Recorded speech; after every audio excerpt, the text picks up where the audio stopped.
Tropski gozdovi in njihovi lastniki s svojim gospodarjenjem zagotavljajo številne ekosistemske storitve.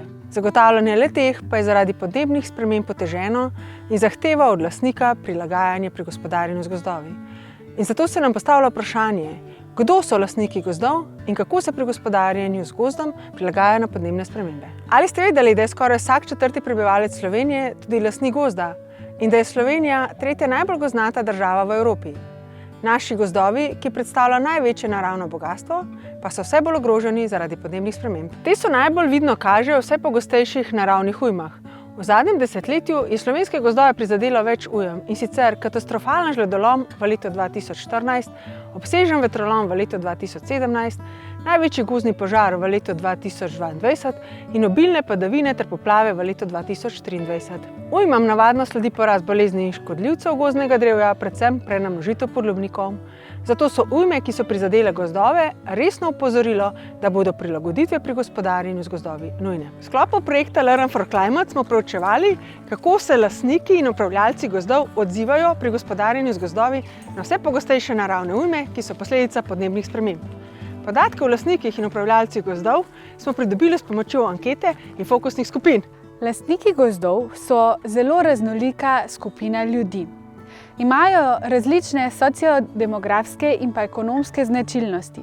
V tej raziskavi pa smo našli 4 različne tipe lastnikov gozdov. Prvi so večnamensko usmerjeni lastniki gozdov, ki pri gospodarjenju iščejo ravnotežje med ekonomskimi, socialnimi in ekološkimi funkcijami gozda. Drugi so naravovarstveno usmerjeni lastniki gozdov, ki pri gospodarjenju z gozdom sledijo naravovarstvenim načelom in izvajajo minimalne posege v gozd oziroma z gozdom ne gospodarijo. Ekonomsko usmerjeni lastniki gozdov vidijo gozd predvsem kot vir lesa in prihodka.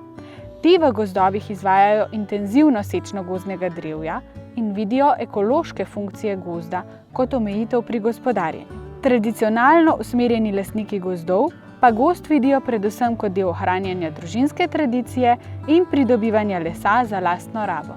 Te gozdovi so bili v preteklosti pogosto poškodovani po ujmah. Tudi danes še zmeraj velik del vsakoletne sečnje predstavlja sanitarna sečnja, ki je pač zahtevna z vidika organizacije, hkrati pa tudi pomeni določen izpad dohodka, zato ker pač nimamo vpliva na dotok lesne mase na trg. Zdaj, mi se pri gospodarjenju z gozdovi zelo držimo gozdno-gospodarskih načrtov, vsega, kar pač predpiše Zavod za gozdove Slovenije. Hkrati se zavedamo, da je treba krepiti mnogonamensko sonaravno gospodarjenje z mešanimi gozdovi, tako da čim bolj ohranjamo stabilnost, odpornost, tako da bodo tudi gozdovi v bodoče bolj odporni na te ujme. Zdaj, po teh ujmah smo začeli z večanjem deleža listovcev tam, kjer lahko. Razmišlja se pa tudi o uvajanju drugih vrst iglavcev, ne samo smreke.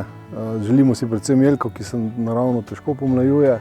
Razmišljamo pa tudi o kakšnem vnašanju tujerodnih vrst, ki so se pač že izkazale v preteklosti ali pa v tujini. Zavedam se, da podnebne spremembe spreminjajo počasi naše gozdove, ampak ker les iz gozda uporabljam ne za lastne potrebe, se pri tem ne prilagajam podnebnim spremembam. Pri gospodarjenju sledim predvsem navadam in pa znanju naših prednikov.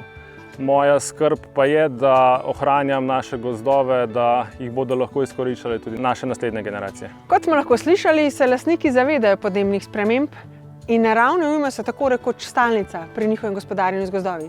Pa se vrnimo na začetek in odgovorimo na vprašanje, kdo so lastniki gozdov in kako se pri gospodarjenju z gozdovi prilagajajo na podnebne spremembe. Slovenski lastniki gozdov so zelo raznolika skupina in posledično se različno spopadajo s podnebnimi spremembami. Naši gozdovi bodo lahko v prihodnosti zagotavljali številne ekosistemske storitve le, če bodo lastniki se pri svojem gospodarjenju prilagajali.